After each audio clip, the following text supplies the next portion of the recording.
dolazila junior sprint utrka.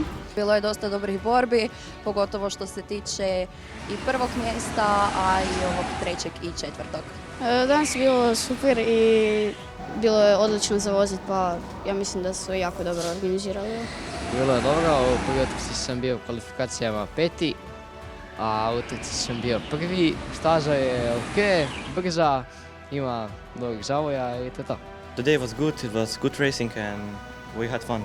Organizacija je dobra, staza je dobra, kartinzi su dobri, sve je odlično. Jako mi se sviđa sustav natjecanja, mislim da ne može biti bolji, stvarno je odlično bilo. Zadovoljan sam sa današnjim utrkom i mislim da ću i ostale utrke ovako biti. Sa svim nadolazećim utrkama pozivam naravno što više vozača da nam se pridruže, da se dođu prvenstveno zabaviti i natjecati te družiti se s nama.